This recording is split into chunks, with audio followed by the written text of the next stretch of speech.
Good morning, students. Today we will take the next topic of our chapter, the Central Islamic lands, and the next topic is the Umayyads. इससे पहले हम पढ़ चुके हैं about the 4 caliphs after the death of Prophet Muhammad. Okay, so after the first 4 caliphs, after the decline, the next dynasty which took upon the Islamic lands, Islamic empire, was the Umayyads. ठीक है। First जो Umayyad खलीफ थे उनका नाम था मुआविया। क्या नाम था? मुआविया। ठीक है। जो फर्स्ट उमैयद खलीफ थे मुआविया, उन्होंने कुछ चेंजेस किए एडमिनिस्ट्रेशन के अंदर जो पहले नहीं थे। ठीक है। उन्होंने अपने कैपिटल को चेंज किया और कहाँ ले गए? दमास्कस। ठीक है। दमास्कस सीरिया की कैपिटल, आज सीरिया वो स्टेट कह लीजिए या फिर कंट्री कह लीजिए जहाँ पे आज IS का जो आज आतंक है, जो टेररिस्ट ऑर्गेनाइजेशन है, वो वहाँ चल रहा है। ठीक है। तो उन्होंने अपनी कैपिटल कहाँ ले गए? दमास्कस से ले गए। ठीक है। उन्होंने बाइजेंटाइन एम्पायर, जो पहले रोमन एम्पायर था, ठीक है, उसके बहुत सारे कोर्ट सेरेमनीज, उसके एडमिनिस्ट्रेटिव जो इंस्टीट्यूशंस थे उसको उन्होंने कॉपी किया और अपने वहाँ पे उन्होंने उसको अप्लाई किया। ठीक है। फिर उन्होंने एक नया सिस्टम स्टार्ट किया कि इंट्रोड्यूसिंग द हेरिडिटरी सक्सेशन, मतलब पिता के बाद में उसकी जायदाद, ज़मीन जो भी है, प्रॉपर्टी उसके बेटे को मिलनी चाहिए। उन्होंने पूरे जो मुस्लिम लोग थे अपने, उनको ये बोला, रिक्वेस्ट करी कि आप अपने हायर बनाओ, और हायर किसको बनाओ? अपने बेटे को बनाओ। ठीक है। तो वो हो गया हेरिडिटरी सक्सेशन। ठीक है। 90 साल तक इन्हीं कारणों की वजह से वो अपने पावर में रहे। ठीक है। और यही कुछ जो मेजर्स थे, ठीक है, कोर्ट सेरेमनीज वाले, हेरिडिटरी सक्सेशन वाले, वो उमैय्यद्स के जो नेक्स्ट डायनेस्टी थी अब्बासिड्स, उन्होंने भी अपने वहाँ पे स्टार्ट किए थे। सेम उन्होंने वहाँ पे उनको जारी रखा। और अब्बासिड्स ने भी इस्लामिक एम्पायर पे लगभग 2 सेंचुरीज तक, 200 सालों तक क्या किया था? राज किया था। ठीक है। जो उमैय्यद थे वो अपने पावर में रह सके किसकी वजह से? मेन सीरियन जो ट्रुप्स थे, बताया मैंने, कैपिटल कहाँ ले गए? वो सीरिया ले गए। ठीक है।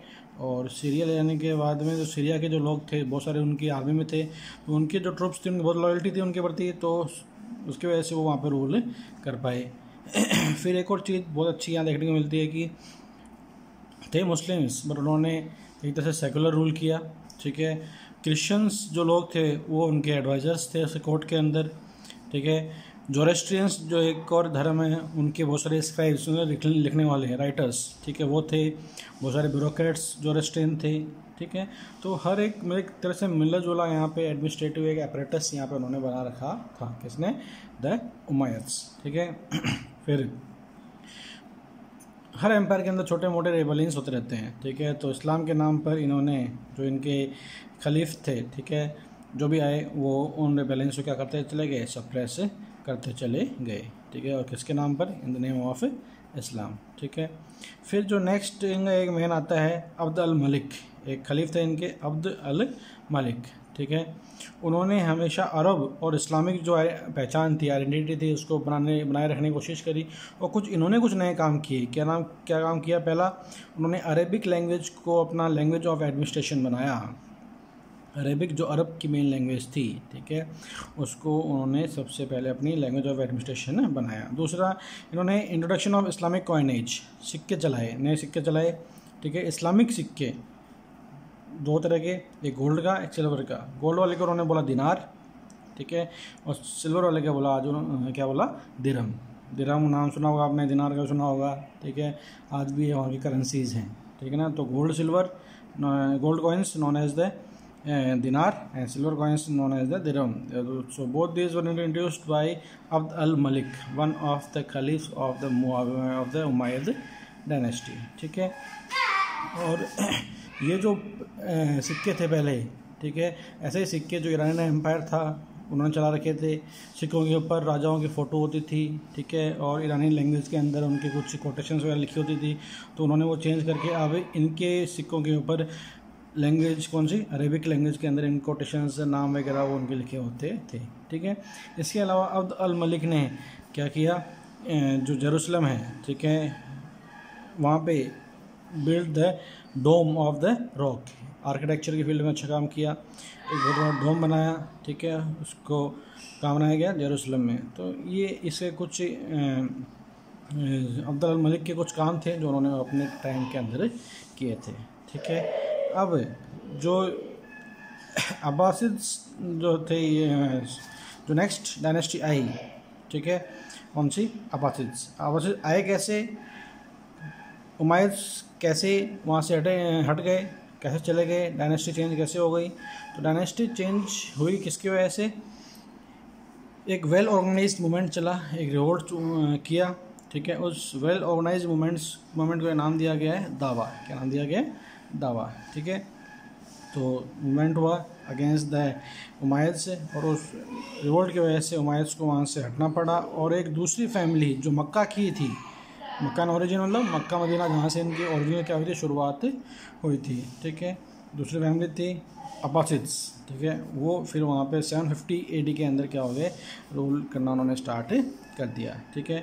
और जो अब्बासिड्स नए रूलर बने तो उन्होंने अपनी पहले वाले पुराने वाले कौन सी, ये उमाय्यद्स वाली, उनको उन्होंने क्या दिखाया लोगों के सामने कि वो बहुत ही क्या थे, इविल थी, बुरी थी जो डायनेस्टी थी, ठीक है।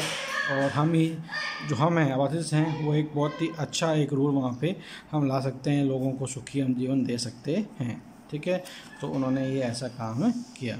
सबसे पहले जो ये मूवमेंट हुआ था वहाँ पे, ठीक है, इन उमाय्यद्स के ख़िलाफ़, वो वहाँ कहाँ था, खुरासन कहाँ पे, ईस्टर्न जो ईरान आज, ठीक है, उसको बोलते हैं अपन खुरासन, वहाँ पे ये मूवमेंट हुआ था। और खुरासन लगभग 20 दिन की जर्नी है बाय द हॉर्स, तेज़ दौड़ने वाला घोड़ा, वहाँ से दमास्कस से, ठीक है। तो वहाँ से उन्होंने वो अपना रिवोल्ट किया था, और अब्बासिड्स नए क्या बन गए, रूलर्स बन गए, ठीक है।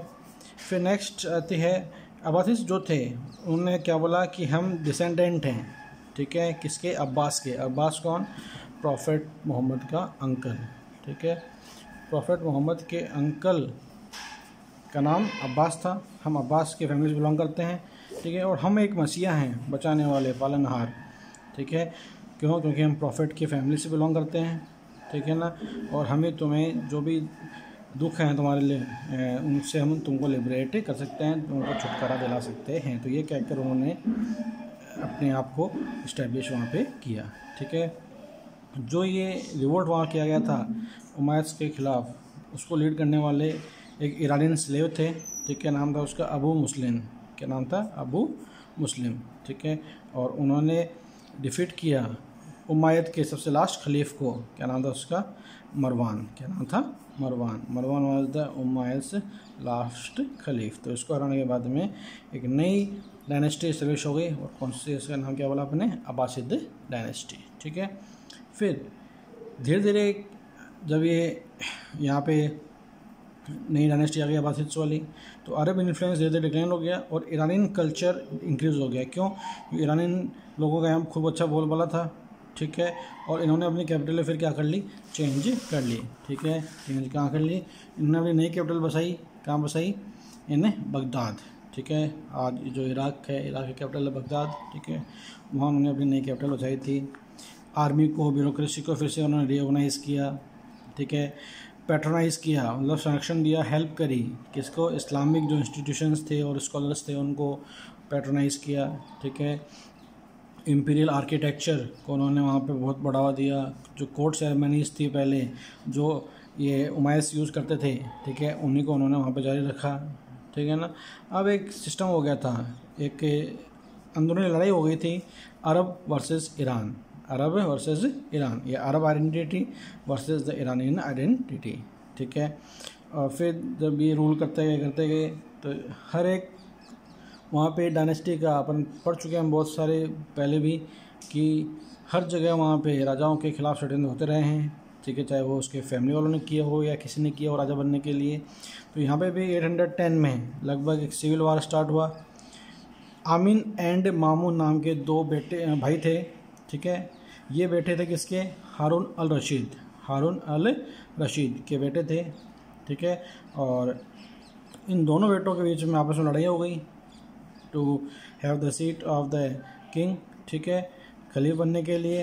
इन दोनों के अलग सपोर्टर्स थे, सपोर्टर्स में लड़ाई हुई आपस में, और वही क्या कहलाई, सिविल वार कहलाई। और यही कारण बना इस अब्बासिद एम्पायर के डिक्लाइन का, या अब्बासिद डायनेस्टी के डिक्लाइन का। ठीक है, अब नया एक पावर ब्लॉक वहाँ पे आ गया, एक नए सेक्शन आ गया जो बहुत ही पावरफुल था। वो कौन था?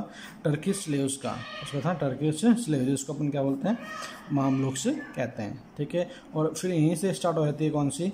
Slave dynasty. कौन सी हो जाती है? Slave dynasty. ठीक है, और जो खलीफेट था वो क्या हो जाता है? फिर डिक्लाइन हो जाता है। ठीक है, तो खलीफेट डिक्लाइन हो गया, और स्लेव डायनेस्टी या फिर सल्तनत रूल कहते हैं इसको, अपन क्या कहते हैं? सल्तनत रूल अपन इसको कहते हैं, वो स्टार्ट हो गया था। ठीक है, मामलुक्स इसका नाम बोलते हैं अपन। ठीक है, इसके अलावा बहुत सारे माइनर डायनेस्टी, छोटे छोटे डायनेस्टीज, परिवार वाले और भी वहाँ खड़े हो गए थे। कुछ नाम दे रखे हैं, जैसे ताहिरिड्स, सामेनिड्स, तोलेनिड्स, बोइड्स। ठीक है, छोटे छोटे बहुत सारे अलग डायनेस्टीज थी जो उठ खड़ी हुई, किसके खिलाफ? इन अब्बासिड्स के खिलाफ। तो ऐसे माहौल में वो रूल नहीं कर पाए, और ये भी क्या हो गया? फिर डिक्लाइन हो गए। ठीक है, सब अपने आप को वहाँ पे इस्टेब्लिश करने की कोशिश वहाँ पे कर रहे थे। ठीक है, तो ये दो अलग अलग डायनेस्टीज थी, दो फैमिलीज थी। ठीक है, उमायद्स एंड द अब्बासिड्स। ठीक है, तो that's all for today. Thank you.